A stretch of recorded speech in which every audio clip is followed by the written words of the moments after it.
Okay, so thank you very much for inviting me, for organizing this wonderful conference. Particularly excited to be here on a panel with Professor Peter Roberg, who was one of my favorite undergraduate professors when I was here at GW. Although when I left in 2005, neither of us, I think, were Central Asianists. I took a class on Pushkin and I think on anarchism and terrorism in 19th century Russia. So anyway, I immediately sent the panel announcement to some of our friends from college. Anyway, this presentation so yeah, I just finished a book that'll be out in about a month called Laboratory of Socialist Development, and what I'm presenting here is actually things that came out of, well, as all new projects do, things that came out of material I collected but didn't use but kept thinking about. And as I've been kind of searching for a new project, thinking about what I might do, one of the things that I keep I realize what I keep thinking about is the question of what was Soviet culture. Right, because we have a lot of books that are supposed to be on Soviet culture, but actually they're primarily books about either Russian culture or Tajik culture, or rather Tajik Soviet culture, etc., etc. And I've been interested about, what was Soviet culture? I mean, it's not necessarily understanding it as a project that existed or rather that succeeded, but about the kind of processes of trying to create something like a Soviet culture, both at an everyday level and in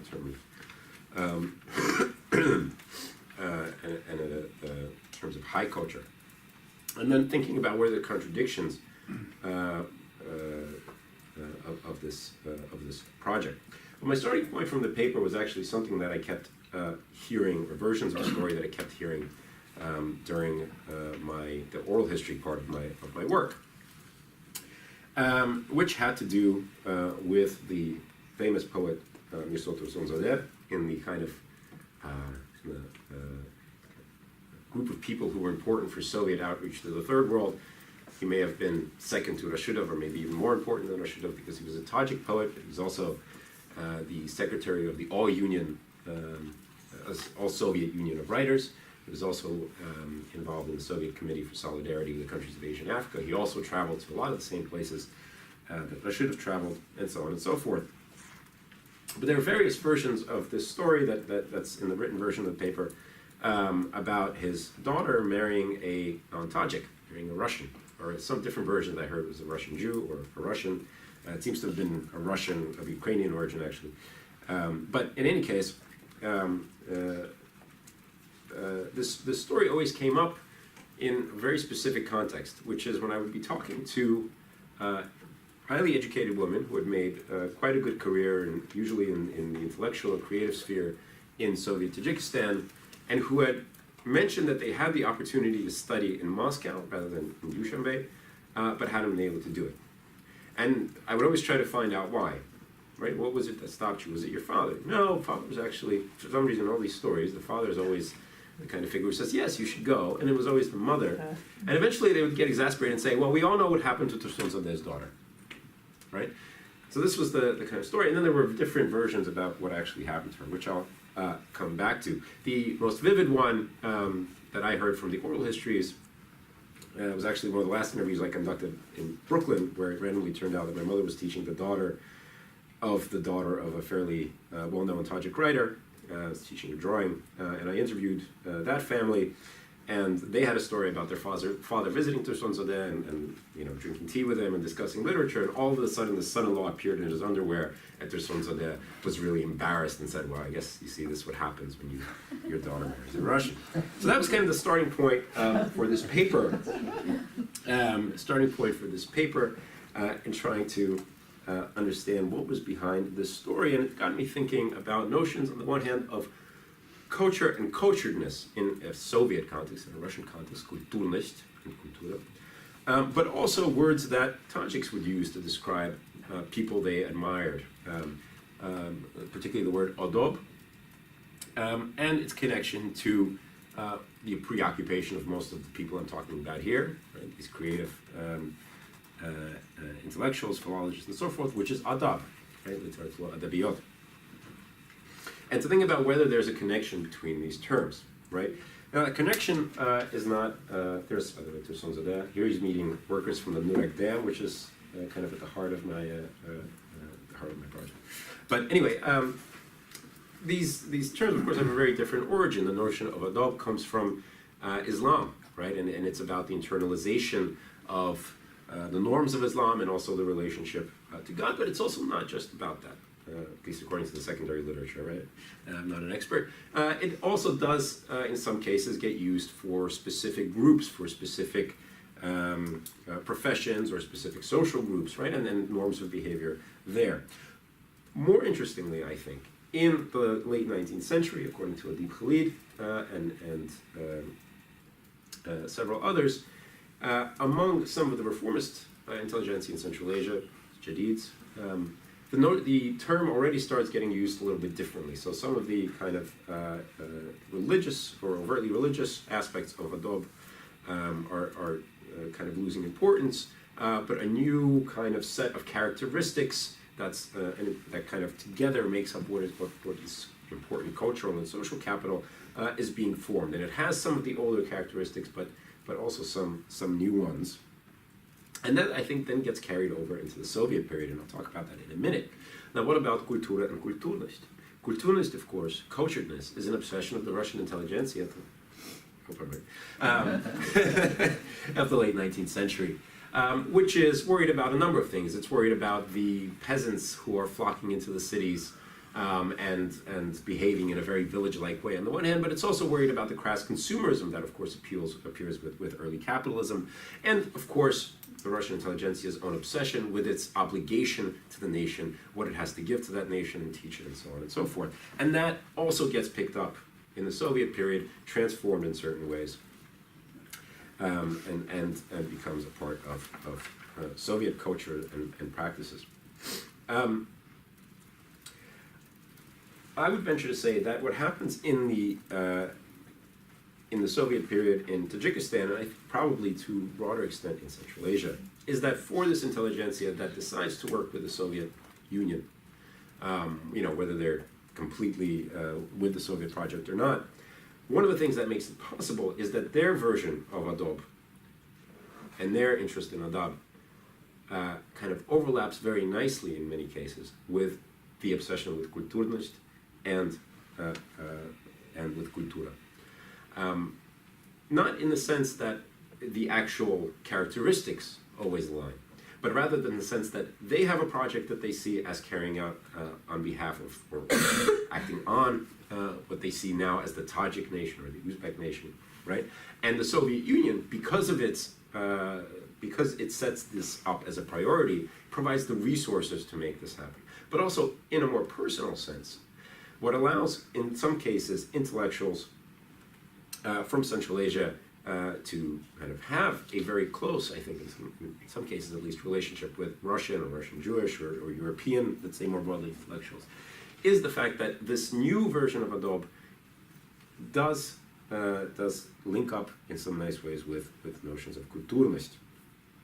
So how do I identify what this Soviet version of adab is? Here, I have to admit, my sources are very imperfect. Sources are always imperfect. Mine are particularly imperfect because, again, I wrote this paper with what was available in my office. And what was available in my office were lots and lots of memoirs that I'd collected over my time in Tajikistan, as well as some primary sources like correspondence and my interview notes, right? But these sources are very interesting because there's a kind of genre of writing which is less kind of memoristic about oneself and more about the people one knew, right? It frustrated me very much in the beginning because I thought, okay, but this is not kind of, these characteristics are not what I'm looking for my project. But now it turned out to be very useful because you could assemble these and you could see certain patterns emerging, right? So here you have a well-known literary scholar being described, a whole book of people describing why he's so great, right? And the kind of characteristics that emerge there, you can read them, about being good-natured and sensitive, about greeting people openly and being humble at the same time and being loving, but also very strong commitment in the service of culture, in the service of the nation, in the service of adab. The link between being an important person and yet being humble is always important in these descriptions. Now, the way the word adab is used in these sources varies, and I give much more examples in the written version. Sometimes adab is one of the characteristics that makes up this person's character, but sometimes it's used as a kind of summing up, right? That blah, blah, blah, and he was in general hush adab, nice, of good culture. So it varies. The other thing you see in some of these memoirs, because they're post-Soviet, are also have a very nationalistic bent, and with some of them you never hear a nice word said about a Russian person. Some of them are very different, and one of the most interesting ones, Rasul Hadizoda, Khudoy Vachudom Mishinosam, knowing God and knowing myself. It's very interesting because when he describes the Russian intellectuals he knew, he uses very similar characteristics to the ones he uses for some of his fellow students at the university, as well as some of his mentors, including here Tursun Zadeh. And then he mentions Simon Lipkin. Lipkin is a very interesting character on his own, but I won't get into it right now. Another very interesting source for this, which I have plenty of examples in the paper, is the correspondence between two of the kind of foundational figures of Soviet Tajik literature, Sadreddin Ayni and Abdul Qasim Lakhuti. Lakhuti is an Iranian who escapes the Soviet Union, and he's kind of supposed to be a Tajik figure, but his actual relationship with most Tajik intellectuals is very poor, and he ends up spending most of the time in Moscow. But in their correspondence, you see the way they, for example, recommend people to each other. So-and-so will be passing through town. Do you want to meet him? Can you put him up? And there again, you see some of this link between the way that they're talking about Tajiks and the way that they're also talking about some of these Russians. So how does this notion of adab get transmitted, right? The Islamic version, of course, gets transmitted in the family and also in the maktab, right, the primary school. So how does it get transmitted in the Soviet case? Well, my sense from reading and from interviews is that up to the Second World War, it is to a large extent a very personal transmission, right? So something like Sadreddin Ayni, who always gets cited by the slightly younger, the kind of next generation of scholars, and people talk about meetings with him, discussions about literature, discussions about one's purpose in life, and so on and so forth, and his modeling of behavior. But in the 1950s, you have a massive expansion of higher education in Tajikistan. Particularly, the university is founded in '48, but really expands in the 1950s. You have a Polytechnic Institute, and some of these people are established or find positions as rectors, as professors, and so on. And Flora Roberts, by the way, in her wonderful dissertation, she shows that some people, of course, taking these positions are very often members of the old elite families, right? So the Islamic notables, she called. But in any case, here's one example. This is Mohammed Asimi. He is from one of these kind of older families. He's a Second World War veteran, so he has all sorts of political capital. Trained physicist and philosopher, and he becomes the first rector of the Polytechnic University. The interesting thing is, what does he do with the Polytechnic? He also makes culture a very important part of people's education. So when I talk to people, they say, actually, the really fun stuff was often going on at the Polytechnic. That's where you had poets giving readings. Asimi used to take his students to the theater. He would, get them to discuss the plays, to debate the plays, and so on and so forth. Right? So he set up a model, and then when they become teachers themselves in the 60s and 70s, they keep this tradition going forward. What does this have to do with these stories of marriage and gender? Well,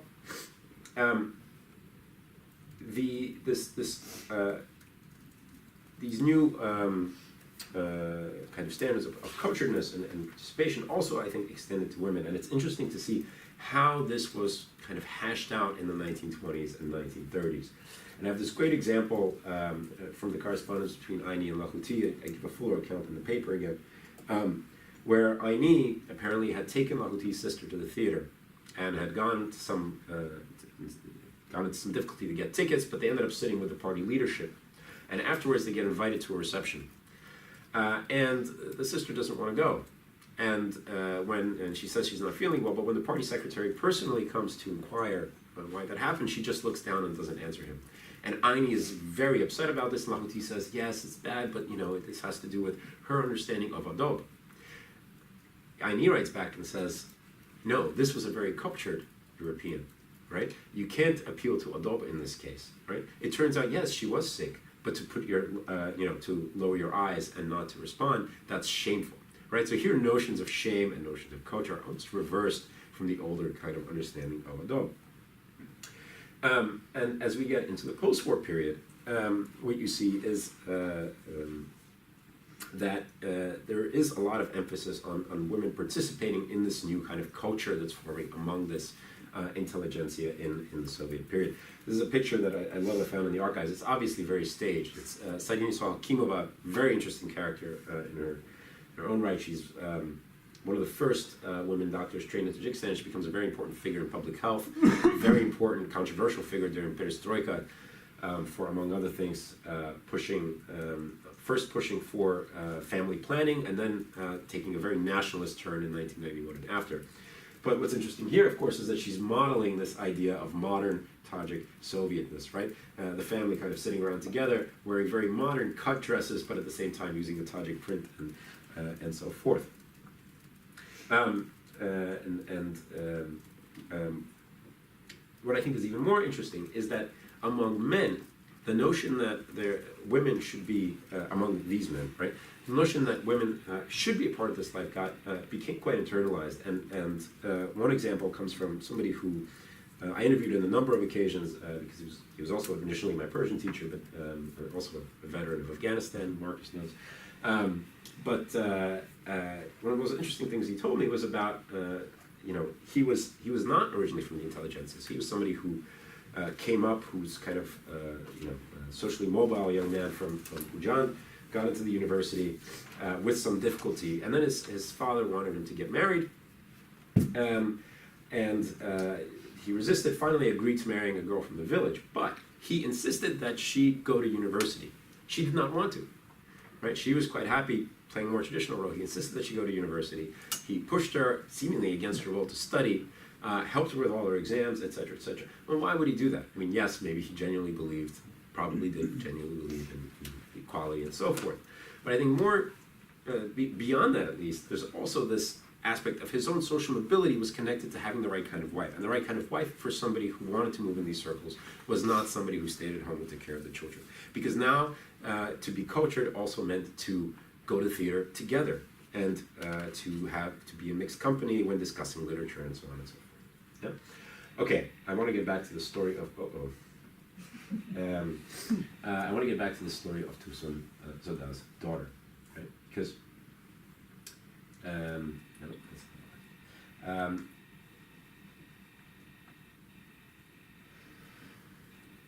Tursun Zoda's daughter was one of the few that actually did study in Moscow, and she apparently came home with a Russian son-in-law, as I said. And this was, I don't know what's going on there, so we'll have to leave it. This apparently was a tragedy for the Tajik intelligentsia, right? And again, there are various versions of this, right?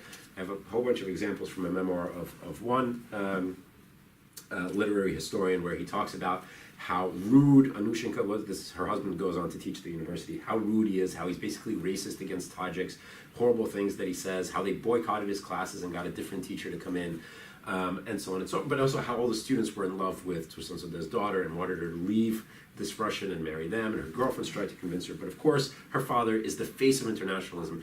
That was unacceptable. The versions that I heard elsewhere were a little bit softer, right? It was more these kind of funny differences in culturedness. But ultimately, what does that tell us, right? I said at the beginning that I was looking for where the limits were drawn. Right. Where the limits were drawn in terms of kind of these limits of friendship, these limits of Sovietness. And here it was on the question, I think, of marriage. Right?